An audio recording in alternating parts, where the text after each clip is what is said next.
Senhor esteja convosco. Ele está no meio de nós. Proclamação do Evangelho de nosso Senhor Jesus Cristo, segundo Marcos. Glória a vós, Senhor. Naquele tempo, um leproso chegou perto de Jesus e de joelhos pediu: se queres, tens o poder de curar-me. Jesus, cheio de compaixão, estendeu a mão, tocou nele e disse: eu quero, fica curado. No mesmo instante, a lepra desapareceu e ele ficou curado. Então Jesus o mandou logo embora, falando com firmeza: não contes nada disso a ninguém. Vai, mostra-te ao sacerdote e oferece pela tua purificação o que Moisés ordenou, como prova para eles. Ele foi e começou a contar e divulgar muito fato. Por isso Jesus não podia mais entrar publicamente numa cidade. Ficava fora em lugares desertos, e de toda parte vinham procurá-lo. Palavra da salvação. Glória a vós, Senhor. Aleluia, aleluia, aleluia, aleluia.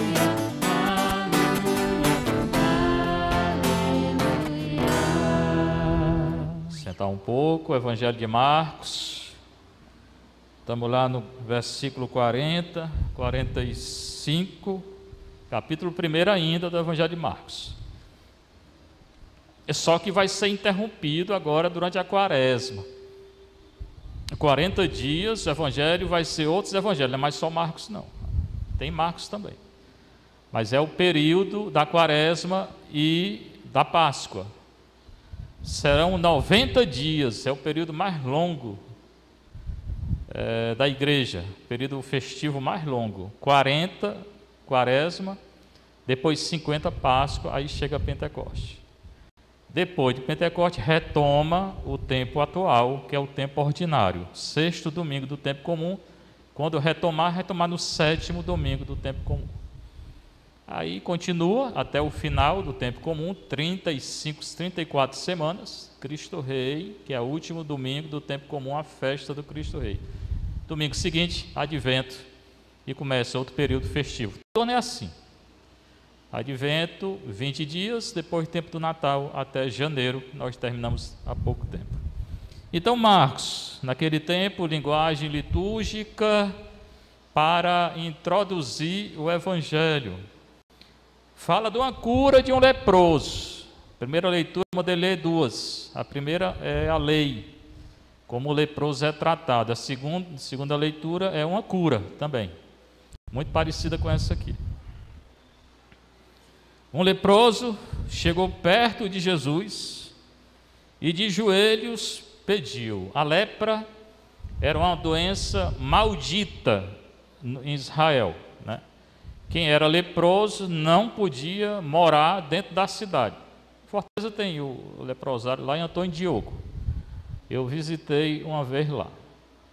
Então, não podia entrar na cidade. E era considerado uma impureza legal. Que é a impureza legal? Primeira coisa é essa, não pode morar na comunidade. Segunda coisa, se ficasse curado, tinha que se apresentar para o sacerdote olhar o corpo dele todinho. Só quando o sacerdote que olhou o corpo disse que estava curado, é que ele podia voltar para morar na cidade. Então era coisa assim muito difícil. Mas essa doença de hoje aí, né, que ninguém nem está entendendo direito, né? Tinha cura? Não.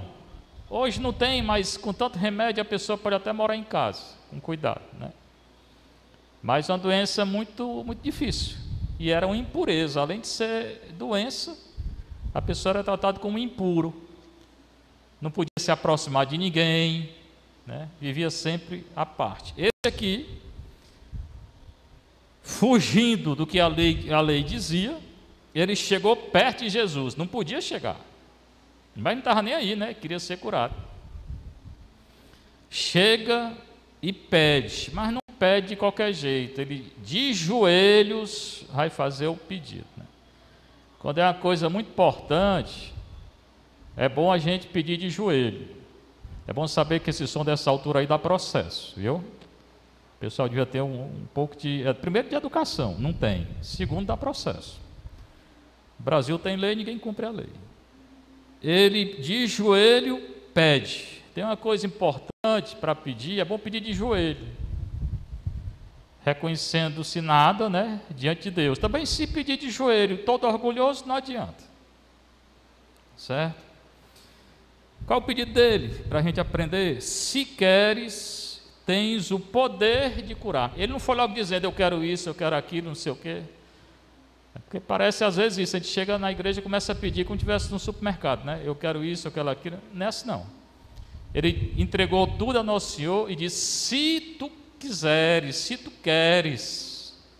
Então não era mais a vontade dele, era a vontade de Nosso Senhor que estava em jogo. Ele jogou tudo para Nosso Senhor. Ele confiava, porque se não tivesse fé não ia ser curado. Embora a fé depende de quem pede e depende de quem reza. Aqui quem vai curar é Nosso Senhor. Nosso Senhor com o poder dele. Se queres, volta a dizer, ele não obrigou Nosso Senhor a fazer nada. Isso aqui é que deve ser o nosso pedido. Quando adoeceu, está precisando ficar bom, então, Senhor, se tu queres, tu quiseres. E não dizer, eu tenho que ficar curado. Ficar curado se Deus quiser, né? Tem doença que é para a glória de Deus. Tem doença que vai nos colocar perto de Deus. Então, se queres, é um ato de abandono que a gente devia aprender com esse leproso. Se queres, quando você rezar de hoje diante, diga assim: Senhor, se queres. Aí você entrega tudo a Ele. E se queres, tem um poder de quê? De curar. Não, claro que tem. Nosso Senhor tem o poder de curar, perdoar pecado e tirar o Satanás. Mais importante o que é? Perdoar o pecado. Jesus, cheio de compaixão. A compaixão é você sentir a dor do outro, se colocar no lugar do outro. O Senhor se colocou no lugar dele, vivia à margem da sociedade, geralmente eram pobres, não tinham o que comer, ainda mais vivendo assim em locais, né? Já era uma sociedade pobre, né? E vivendo afastado, o que ia comer? Muitos morriam de fome, né? Jesus então sentiu a dor dele, estendeu a mão, tocou nele e falou. 3 coisas Nosso Senhor faz: estende a mão, toca no leproso. Quem tem coragem de tocar no leproso aqui? Nosso Senhor teve. E falou. Toda cura é igual a essa? É não. Cada cura é diferente. Se você não sabia, leia os evangelhos, você vê cada cura é diferente. Tem cura que o Senhor se aproxima, tem cura que é o doente que se aproxima, tem cura que o Senhor toca, tem cura que o Senhor estende a mão, tem cura que agora todas elas o Senhor fala. E Ele fala, mandando ser curado, né? Mas nem toda cura é igual. Nem toda pessoa Ele toca para ser curado. Nem toda pessoa Ele estende a mão. Aqui o que Ele quis dizer com isso, quando estendeu a mão e tocou? Primeiro, que aquela impureza ia acabar. Porque senão, Nosso Senhor ia ficar impuro, porque o leproso estava impuro. E Nosso Senhor podia ficar doente com a lepra, né? Se a gente pega, não tem cuidado. Só que Ele é muito superior à lepra. Então Ele tocando, se aproximando, tocando, estendendo a mão, para dizer que Ele é o puro e que a pureza dele vai curar a impureza do leproso. A pureza de Nosso Senhor é muito maior do que a impureza do leproso. Por isso que Ele toca. E a gente não tem coragem, né? Se aparecer um leproso aqui, ninguém tem coragem de chegar perto, né? Pois Nosso Senhor tocou no leproso, né? São Francisco também, depois vai tocar, né? Aí beijar um leproso, diz a história lá. Toca, estende a mão, toca, para dizer que Ele, Nosso Senhor, a pureza dele é muito maior do que a impureza do impuro, do leproso. Aí Ele vai curar. No mesmo instante, a lepra desapareceu. E Jesus fala: eu quero, fica curado. Ele cura pela palavra. Quando ele fala, está curado. Isso é um ponto comum das curas. Ele fala. Toda cura ele fala: eu quero, né? Então depende de Jesus. O leproso estava certo. Se tu queres, eu quero. Aí curou. Aquele servo do centurião, o centurião chegou até Nosso Senhor e falou que o servo estava doente. Nosso Senhor disse: eu vou. Ele disse: não precisa ir, basta dizer uma palavra e eu serei salvo. Entrou na missa, né? Pois bem, não precisa ir, não precisa nem falar, mas precisa falar. Aí Nosso Senhor curou à distância aquele servo. Aqui não, ele quer tocar para dizer que a pureza dele é maior do que a impureza do leproso, do impuro. No mesmo instante, a lepra desapareceu e ele ficou curado. Então, Jesus mandou embora, não quis ele lá no grupo dos discípulos, porque nem todos Jesus chama. Esse aqui daquele grupo dos 12 não era, dos 70 não era. Jesus manda ele embora e fala com muita firmeza. Já tive a oportunidade aqui de dizer várias vezes que Nosso Senhor, muitas ocasiões, ele fala com firmeza. Não é toda hora de cabeça baixa, não. Ele tinha muita autoridade, muita personalidade. A gente tem uma ideia errada de Nosso Senhor. Falando com firmeza: não conte nada disso a ninguém. Jesus proibiu que ele dissesse. Proibiu por quê? Já falei também. O Evangelho de Marcos tem uma coisa lá chamada segredo messiânico. Nosso Senhor não quer que revele que ele é o Messias. Porque se revelasse agora, no início do ministério, ele iria morrer. Os fariseus viriam e o matariam. E ele tinha 3 anos ainda para pregar. Então ele não queria que divulgasse. O contrário de hoje, né? Que todo mundo quer aparecer no YouTube, né? Ou no Instagram. Nosso Senhor, se fosse hoje, não estava nem no YouTube, nem no Instagram, né? Nem o WhatsApp ele tinha, né? Mas todo mundo quer muito aparecer hoje em dia, né? Aqui é o contrário, ele não quer que diga que ele curou. Tá certo? Por quê? Porque senão os judeus viriam e o matariam. É fácil de entender. Marcos é o evangelista que mais insiste sobre isso. Aí seria bom você ler todo o evangelho de Marcos, que esse ano é ele que está sendo estudado. Lê do início ao fim, para ter uma ideia do evangelho. Não contes nada disso a ninguém. Vai, mostra-te ao sacerdote e oferece pela tua purificação o que Moisés ordenou como prova para eles. Expliquei. A lepra era uma impureza, né? Então, ele tem que oferecer, uma vez curado, tem que oferecer uma oferta a Deus, para retornar à vida da sociedade e se oferecer e se mostrar ao sacerdote. Expliquei. Quem é leproso, morava longe da cidade, não podia se aproximar. Quando fosse curado, tinha que aparecer para o sacerdote, mostrar o corpo todinho, para mostrar que estava curado, e oferecer uma oferenda a Deus. Está no livro do Levítico. Tá? Leia o Levítico também, que lá fala dessa história. Cada doença tinha uma oferta. Cada purificação tinha uma oferta diferente. Aí Jesus manda ele seguir a lei. Jesus, aqui, nesse momento, ele segue a lei judaica, porque ele era judeu. Ele não era cearense, Jesus era judeu, então ele seguia a lei judaica. Depois ele vai instituir a nova lei. Ele é a nova lei. Ele pode interpretar a lei da maneira como ele quiser, porque ele é Deus. Mas aqui ele manda o sujeito seguir a lei, né? Até porque se não seguisse, ninguém ia aceitar ele de volta no convívio da cidade, nem a família ia aceitar. Ele foi e começou a contar e a divulgar muito o fato. Sim, Jesus manda que ele faça tudo isso como prova, para provar, para demonstrar que ele estava curado. Então tem que seguir todo um ritual, não é só voltar para casa não. Certo? Ele foi e começou a contar e a divulgar muito o fato. Ele fez o contrário. Nosso Senhor mandou ele ficar calado, ele começou a falar. Ficou muito feliz, né? Então começou a divulgar. Divulgando, Jesus não podia mais entrar publicamente numa cidade. Todo mundo queria vir para ver Nosso Senhor e para ser curado. E Nosso Senhor não queria, Nosso Senhor não quer essa publicidade, né? Hoje todo mundo corre atrás de publicidade. ficava fora em lugares desertos. Já falei várias vezes, Nosso Senhor se retirava para rezar sozinho com Deus. Muito bom se retirar, fazer retiro, ficar em silêncio na igreja. Eu insisto aí, ficar em silêncio, né? Já conversa tanto lá fora, com esse barulho todo aí. Chega na igreja e fica em silêncio. O silêncio é o deserto. Tá? Então ele não queria a divulgação.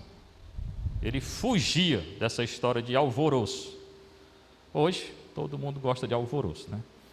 Ficava fora em lugares desertos e de toda parte vinham procurá-lo. Mesmo assim, ele se escondendo, o pessoal vinha para ver Jesus, né? Para ser curado. A multiplicação dos pães, queria pão. Ele não podia nem se esconder, né? Imagine hoje, né? Como é que seria? A leitura inicial foram lidas duas, como eu falei, o Levítico e o segundo livro dos Reis. O Levítico é a lei que fala do leproso, que ela leu. O Senhor falou a Moisés e a Arão. Quem deu a lei do antigo Israel ao povo não foi Moisés e Arão, foi o Senhor. Então a palavra de Deus, ela é diferenciada, porque é a palavra de Deus, é uma revelação. E a maior revelação que existe é a palavra de Deus. Muita gente também hoje, quando ouve falar que tem um vidente, não sei aonde, corre, vende tudo, vai escutar o vidente. Está aqui, ó, que é maior do que o vidente é a palavra de Deus. O vidente lá não pode falar nada contra a palavra de Deus, não. Isso aqui é muito maior do que qualquer vidente, que qualquer profecia aí que estão botando nas internet. A palavra de Deus é muito superior. Porque essas profecias têm que discernir se vem de Deus, de Satanás ou é da pessoa mesmo. A maioria não vem de Deus, não. Só quando acontece. E o Senhor fala a Moisés e Arão. Os dois eram sacerdotes. Moisés era sacerdote? Era da tribo sacerdotal de Israel. Explica a questão da lepra. Se o homem tiver leproso, a mulher também, é impuro. É o sacerdote também quem declara, quando ele não tinha médico, como tem hoje, né? É o sacerdote que deveria dizer se ele estava impuro. E para ele, que estava atingido por esse mal, tinha que andar com a roupa toda rasgada, está aqui, os cabelos todo desordenados, a barba coberta, que a barba estava cheia de ferida, e gritando, impuro, impuro, né? Além de estar doente, ainda tinha que fazer isso, né? Não tomava banho, andava com as vestes rasgadas e o cabelo todo despenteado. Imagine um negócio desse, todo mundo saia correndo, né? Uma pessoa na rua desse jeito, ainda gritando impuro, impuro, né? Durante todo o tempo que tiver impuro, tem que andar desse jeito. É a lei de Israel. E para retornar ao convívio, tinha que ir para o sacerdote de novo, e o sacerdote declarar que ele estava puro, oferecendo a Deus um sacrifício. Ficar isolado e morar fora do acampamento. Essa foi a leitura do Levítico, e do segundo livro dos Reis conta também uma cura de Naamã, o sírio. E aqui é um profeta, que é o Eliseu.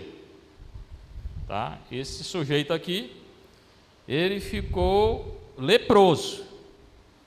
Foi até a casa do profeta Eliseu. Eliseu era o discípulo de Elias, o grande profeta.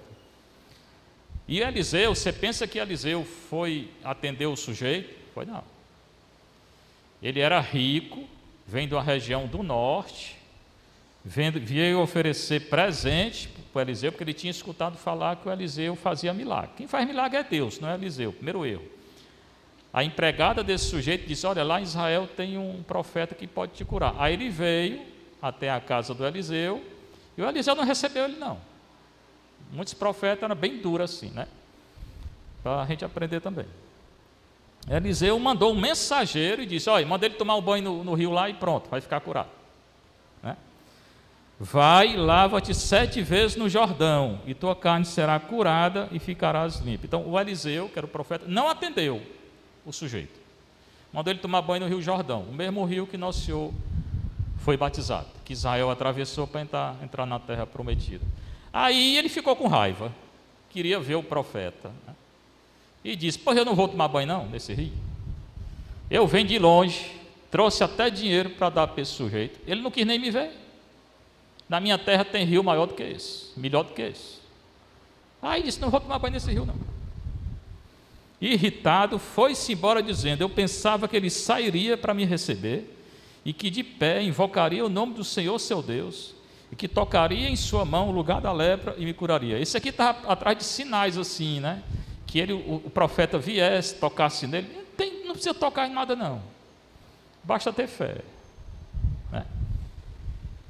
Os rios lá da minha terra é melhor do que esse riozinho aqui, esse tal de Jordão, né? Aí pronto, foi embora. Disse que não ia fazer nada disso não. Mas os servos dele chegaram para ele e disseram: meu senhor, tome banho nesse rio, o profeta não mandou. Você queria que ele viesse, tocasse, invocasse. Quer dizer, queria um show, né? O tal do Naamã, ele queria ver o show. Muita gente também quer ver o show, né? Nas internet aí. E o profeta nem atendeu. Mas se ele mandou, vá tomar banho nesse rio, né? Aí ele foi. Mergulhou 7 vezes, e era 7 vezes para mergulhar no Jordão. Quando saiu do Jordão, estava curado. Pela fé de quem? Pela fé dele ou a fé do profeta? Hein? Pela fé do profeta. Ele não queria nem fazer. Então a cura aqui veio pela fé do profeta. Mas ele entrou por quê? Porque ele obedeceu, acabou obedecendo. Não queria obedecer, né? Ele queria ver todo o show, né? Todo o espetáculo, né? E às vezes não tem. Deus age de uma maneira muito simples. E a gente procura coisa grandiosa. Hoje todo mundo está procurando coisa grandiosa, né? Deus não age assim. Ele disse que não ia tomar banho no rio, porque queria ver o profeta, e o profeta não queria ver ele. Pronto, né? Como Jesus curou à distância aquele outro, disse que ia embora, acabou voltando, entrando no rio, e obedeceu. Tomou, agora tem que obedecer. Obedecer a Deus, a lei de Deus, e obedecer aqui ao profeta, mas um profeta de Deus. Sua carne tornou-se semelhante à de uma criancinha, e ele ficou purificado, né? Então foi curado quando obedeceu. Segunda leitura de Paulo. A segunda leitura, não sei se já notaram, mas normalmente é do Paulo. Pode ser que não seja, numa festa, pode ser segunda leitura até do Antigo Testamento, mas geralmente é dele, né? Ou de uma carta de Pedro, de João, né? Mas geralmente é uma carta ou de Paulo ou católica. O que Paulo diz? É a carta aos Coríntios, né?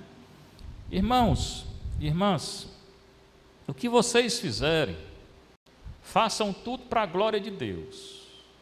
Parece uma coisa muito simples, o conselho que ele está dando aqui. É mais do que o conselho, que ele está ordenando, né?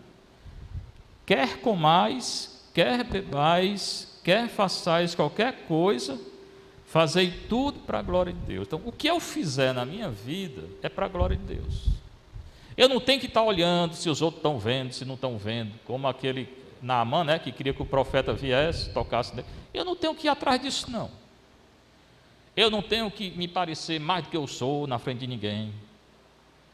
Eu não tenho que ter respeito humano. Ser mal educado também não, mas tem gente que tem tanto respeito humano que tem medo de dizer as coisas, para não ofender. Eu não tenho que ser assim não. Eu tenho que dizer o que é verdadeiro e acabou. E mais, aqui ele diz que fazer tudo para a glória de Deus, não buscar a minha glória. Por que o mundo está desse jeito perdido? Vocês estão vendo aí? Porque não busca a glória de Deus. O mundo busca a própria glória. A humanidade, a sociedade atual, busca a própria glória. Aí cada um quer ganhar mais dinheiro, os outros que se dane. Aí um vereador ganha 70 mil reais, os outros que se dane. O juiz ganha tanto, os outros que se dane. O prefeito ganha tanto. Eu vou dizer isso até o final, até morrer eu vou falar. E os outros que se dane. Por quê? Porque ele está procurando a glória dele. Não pensa nos outros, nem em Deus. Enquanto a sociedade estiver assim, não tem saída, não tem escapatória para quem vive assim.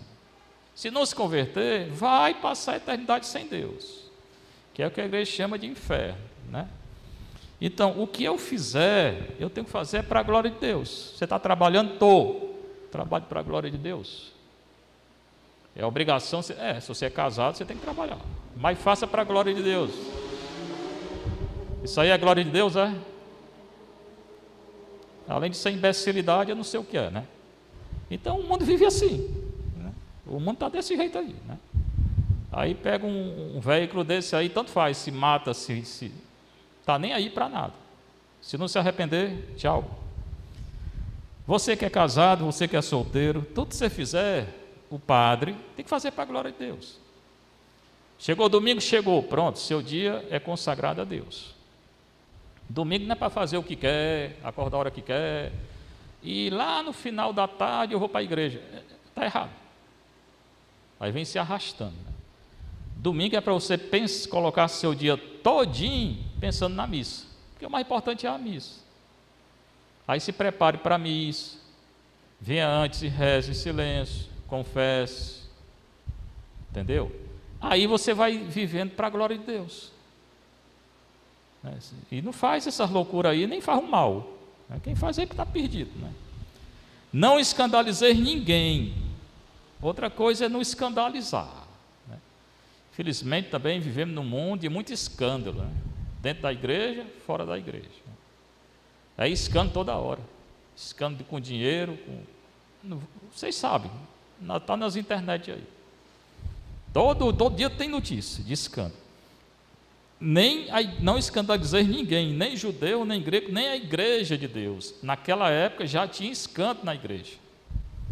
Não é novidade não. Porque eu estou escandalizado porque não aconteceu aquilo na igreja.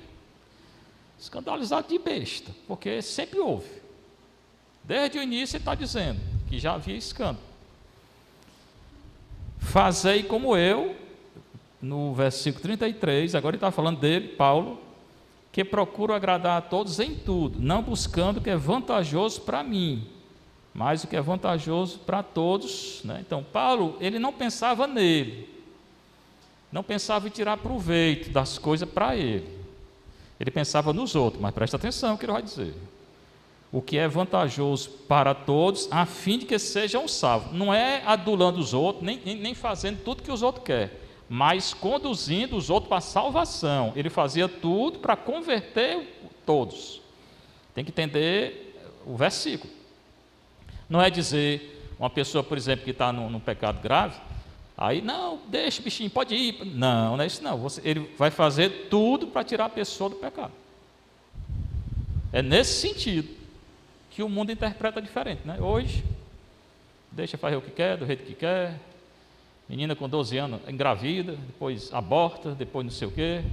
União civil, pessoa do mesmo sexo, ideologia de gênero, droga. O mundo está desse jeito. Paulo seria a favor disso? Não. Não. Ele mandava todo mundo se converter. Então, dizer a verdade. O que ele está dizendo aqui, né, é que a gente tem que viver para os outros, mas anunciando a verdade e querendo a conversão de todos, a fim de que sejam salvos. Só é salvo quem acredita em nosso Senhor Jesus Cristo.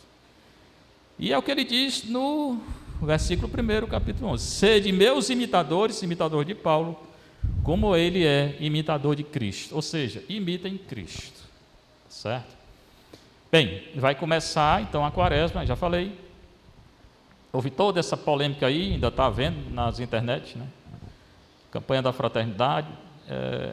Eu aqui durante a quaresma, vou falar da quaresma, que é o mais importante. Oração, penitência, jejum, é isso que eu falo todo ano. Tá? Essa campanha se diz ecumênica. Não é isso que ela diz? É ou não é? Não é campanha ecumênica, é? Muito bem. E o que é ecumenismo? A primeira pergunta que vocês têm que fazer é essa. Escreveram um texto de 80 páginas. Campanha do CONIC, campanha ecumênica. O que é o ecumenismo? Você sabe o que é ecumenismo? Homem, diga sim ou não, porque se fica tudo calado, com os olhos arregalados, um pano na boca, eu não sei. Se vocês sabem, eu não sei. Você... Diga sim ou... agora eu escutei. Sabe o que é ecumenismo? Pronto. Aí, para não falar o que eu quero, eu vou dizer, leia o Catecismo da Igreja Católica. eu vou repetir o que está no catecismo. Então, não é invenção do padre Fernando. O padre está inventando. Tem uma cama bem acolá, bem alta, é? Bem no meu zóio, é? Como é que vocês conseguiram botar no meu zóio? Olha, está bem no zóio, né? Tem uma lá, outra aqui, outra acolá. O que eu fizer aqui, né? Está gravando. O que eu vou dizer aqui está no catecismo da Igreja Católica. A Igreja Católica fala, o catecismo fala do ecumenismo? Fala. O que é? Primeiro ela diz, quando vai falar do ecumenismo, que a Igreja Católica é a única igreja que tem a plenitude da revelação. Por isso que eu falei no início. Então, no capítulo que fala do ecumenismo, vou fazer um vídeo sobre isso. Ele diz, o catecismo da Igreja Católica, que a Igreja Católica Apostólica Romana, nossa, é a única verdadeira, primeira coisa. Segundo, aquela que tem a plenitude da revelação, e que as outras igrejas têm que se converter, tem que se converter à Igreja Católica. Isso é ecumenismo. É isso que está no documento? Digam sim ou não. É isso que está no documento? Não. Errou. Tá? Então tem uma contradição aqui. Porque o ecumenismo é primeiro você se firmar na fé católica. Não é aceitar todo mundo, dar mão, brincar de roda, de ciranda, vamos todo mundo para o céu. Isso não é ecumenismo, não. Isso aí é nada. O catecismo não fala você dar a mão e brincar de ciranda e vai para o céu, não. Não. Diz que você só vai para o céu se você se converter. A quem? A Cristo. Então, o ecumenismo não é aceitar qualquer tipo de coisa, qualquer tipo de religião, achando que todo mundo vai ser salvo. Isso não é ecumenismo, não. De acordo com o catecismo, não é, não. O ecumenismo, segundo está no catecismo, parte da premissa que a Igreja Católica é a única que tem a plenitude da revelação e que ela anuncia a verdade e que os outros têm que se converter para a Igreja Católica. Todo ecumenismo tem que partir daqui. Se não parte, não é ecumenismo. O que eu falei está claro ou não? Diga sim ou não. Pronto.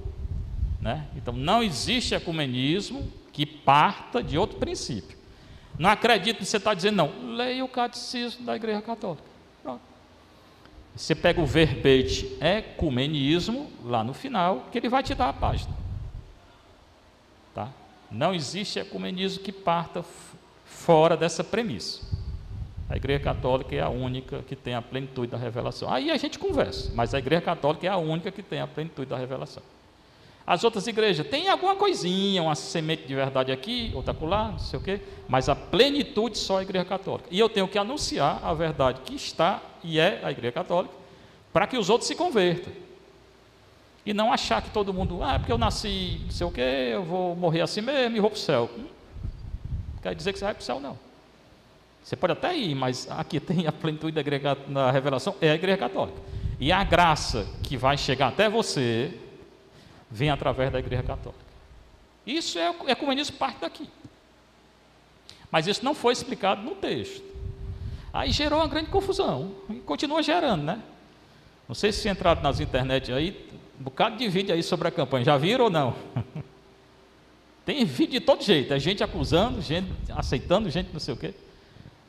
Para mim, a primeira coisa é essa. Se é uma campanha ecumênica, tinha que falar o que é o ecumenismo, para explicar para o povo. O povo não sabe o que é, aí vai achar é bonito.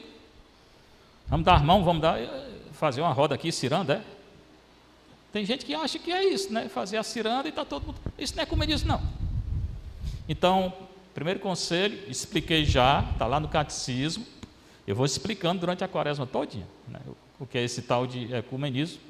Próxima missa eu trago o catecismo para mostrar, vou ler o texto e vou explicar. Seja louvado nosso Senhor Jesus Cristo. Para sempre seja louvado, e sua mãe Maria Santíssima.